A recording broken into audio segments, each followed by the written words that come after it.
जय हिंद दोस्तों, अगर आप कोई भी जॉब करते हैं या बिजनेस करते हैं, इसके साथ में ही कुछ एक्स्ट्रा कमाई करने के लिए शेयर मार्केट का सहारा लिया था। शेयर मार्केट में दो तरह से आप काम कर सकते हैं दोस्तों, या तो इन्वेस्टिंग हो सकती है या ट्रेडिंग हो सकती है। ट्रेडिंग के अंदर दोस्तों या तो आप इंट्राडे के अंदर काम कर सकते हैं या फ्यूचर एंड ऑप्शन के अंदर, जहां पे बहुत ज्यादा रिस्क होता है, पैसा आपका डूब भी सकता है। अगर आप अपना पैसा सेफ रखना चाहते हैं तो आपको इन्वेस्टिंग करनी चाहिए, जहां पर लॉन्ग टर्म और शॉर्ट टर्म कैपिटल गेन के बारे में बात की जाती है। आज इस वीडियो में हम बात करेंगे लॉन्ग टर्म कैपिटल गेन। ऐसा कोई भी शेयर जो आपने खरीदा, डिलीवरी में लिया, आपके डीमैट अकाउंट में आ गया और दोस्तों कम से कम 12 महीने तक आपने उस शेयर को अपने पास में रखा और उसके बाद में बेच करके कोई कमाई करी, तो ये लॉन्ग टर्म कैपिटल गेन कहलाता है। लॉन्ग टर्म कैपिटल गेन दोस्तों, कोई भी कमाई आप करोगे तो सरकार को तो टैक्स से मतलब है। तो अगर आपने भी लॉन्ग टर्म कैपिटल गेन के अंदर कोई कमाई करी है तो उसके ऊपर कब और कितना टैक्स देना पड़ता है। इसके अलावा साथ में कोई और भी आपकी सैलरी की इनकम या कोई नॉर्मल इनकम है तो लॉन्ग टर्म कैपिटल गेन पर कब और कितना टैक्स देना है, कितनी इनकम के बाद आपको आईटीआर भरना जरूरी है,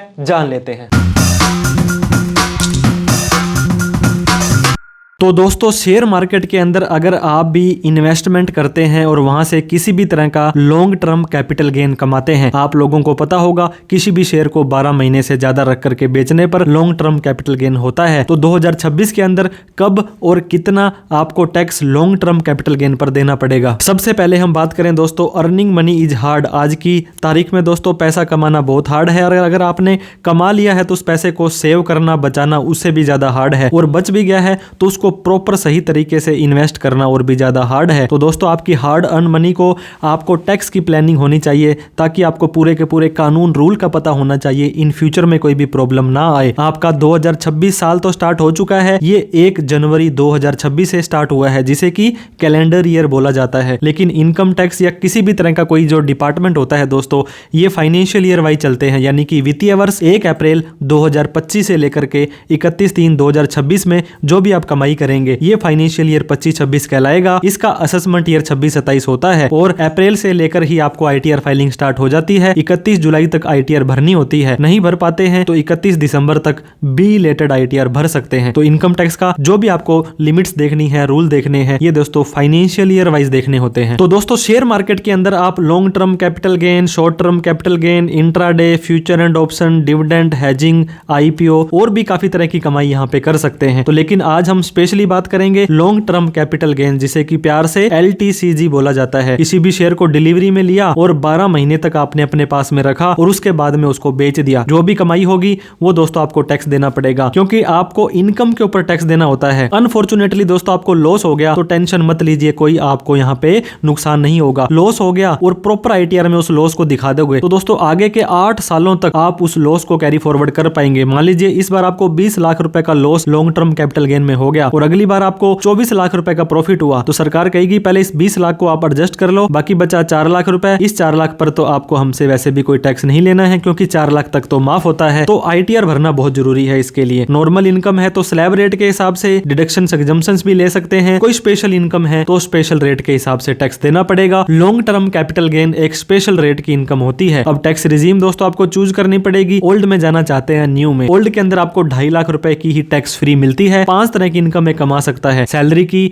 या पेंशन की इनकम, रेंट की इनकम, बिजनेस की इनकम, इसके अलावा कैपिटल गेन, पीजीबीपी और अदर सोर्स। तो दोस्तों 2.5 लाख रुपए तक सारी इनकम मिला करके माफ है। 2.5 लाख से 5 लाख पर 5% का टैक्स देना है, 5 लाख से 10 लाख पर 20, 10 लाख से ऊपर 30% टैक्स देना है। लेकिन मैं फिर बता दूं, लॉन्ग टर्म कैपिटल गेन पर इस स्लैब के हिसाब से टैक्स नहीं देना होगा। सारी की सारी डिडक्शन और एग्जम्पशंस लेने के बाद ओल्ड टैक्स रिजीम में अगर आपकी इनकम 5 लाख रुपए तक आ जाती है तो नॉर्मल इनकम है तो 12,500 का टैक्स बनेगा, वो आपका माफ हो जाएगा, 0 रुपए टैक्स लग जाएगा। लेकिन ये रिबेट आपको लॉन्ग टर्म कैपिटल गेन में नहीं लगने वाली है। दोस्तों लॉन्ग टर्म कैपिटल गेन के अंदर आपको 12.5% का फ्लैट टैक्स देना होता है। 2.5 लाख रुपए की बेसिक एग्जम्पशन लिमिट भी आपको ओल्ड रिजीम में मिल जाने वाली है। ये 2.5 लाख रुपए के अंदर सारी की सारी इनकम मिलाकर के आपको काउंट करना होता है। तो पहला 2.5 लाख रुपए तो आपकी ओवरऑल इनकम माफ है। इसके अलावा एक स्पेशल एग्जम्पशन दोस्तों 1.25 लाख रुपए की और माफ है आपको लॉन्ग टर्म कैपिटल गेन की। उसके बाद भी आपकी इनकम ज्यादा चली जाती है तो लॉन्ग टर्म कैपिटल गेन पर 12.5% का टैक्स आपको देना होता है। 2.5 लाख ये, 1.25 लाख ये,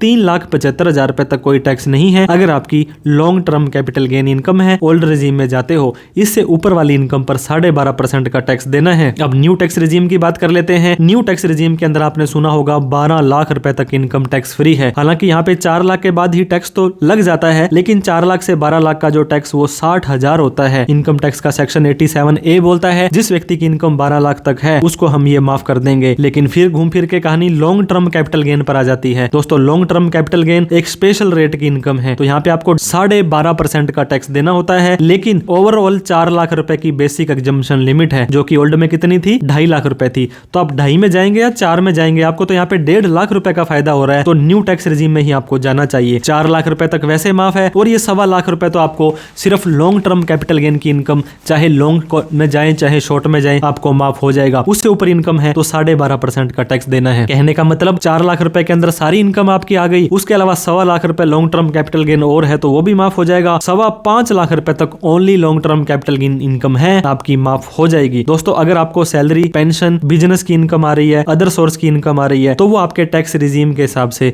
मतलब बाकी इनकम अगर आपकी 12 लाख रुपए तक है कोई दिक्कत नहीं है, लेकिन long term capital gain 4 lakh के बाद है और 1.25 लाख के भी एक्स्ट्रा है तो आपको 12.5% का टैक्स देना पड़ेगा। एक व्यक्ति जिसकी सैलरी, पेंशन, रेंट वगैरह की इनकम आ रही थी 8 लाख रुपए और उसको लॉन्ग टर्म कैपिटल गेन में उसने कमाए 5 लाख रुपए। दोस्तों ये लॉन्ग टर्म कैपिटल गेन आपके शेयर भी हो सकते हैं और ELSS equity link saving scheme, जिसे कि इक्विटी ओरिएंटेड म्यूचुअल फंड बोलते हैं, वो भी आ जाते हैं। 8 और 5 13 लाख रुपए इनकम हो गई, आपका टैक्स लगना चाहिए। लेकिन इस 5 लाख में मैंने आपको बताया 1.25 लाख रुपए माफ होता है लॉन्ग टर्म कैपिटल गेन में। तो ये 1.25 लाख अगर 5 लाख में अगर माफ कर दोगे तो 375 रह गया। 375 और 8 ये आपकी इनकम दोस्तों 11,75,000 रुपए हो गई। तो 11,75 हो गई दोस्तों, तो आपकी इनकम 12 लाख रुपए से तो कम हो गई, तो आपको सैलरी की इनकम पर कोई टैक्स नहीं देना है। लेकिन इस 375 पर आपको 12.5% का long term capital gain tax देना पड़ जाएगा। तो इस तरह से दोस्तों लॉन्ग टर्म कैपिटल गेन का आपने टैक्स रेट जाना। वीडियो अच्छी लगी हो तो लाइक करें। आपका कोई स्पेसिफिक दोस्तों डाउट है कि मेरी इतनी इनकम है और मुझे टैक्स लगेगा या नहीं लगेगा, आप हमें कमेंट करके जरूर पूछें। एक व्यक्ति दोस्तों जिसकी इनकम 3 लाख रुपए है और उसकी लॉन्ग टर्म कैपिटल गेन आ रही है सारी की सारी, और वो ओल्ड रेजिम में जाना चाहता है, तो क्या उसे टैक्स लगेगा या नहीं लगेगा, हमें कमेंट करके बताएं। अभी तक हमें सब्सक्राइब नहीं किया है तो इनकम टैक्स की रिटर्न आप शेयर मार्केट की कैसे खुद भरेंगे, इस पे बहुत सारी वीडियो बना रखी है और आगे भी एज पर नए रूल के हिसाब से आती रहेगी। और दोस्तों income tax, personal finance, GST से रिलेटेड वीडियो मिलती रहेगी। इस वीडियो को उन सभी लोगों में शेयर करें जो शेयर मार्केट में लॉन्ग टर्म कैपिटल गेन में पैसा लगाते हैं, टैक्स का रूल नहीं पता था। Thank you so much for watching this video. जय हिंद, जय भारत।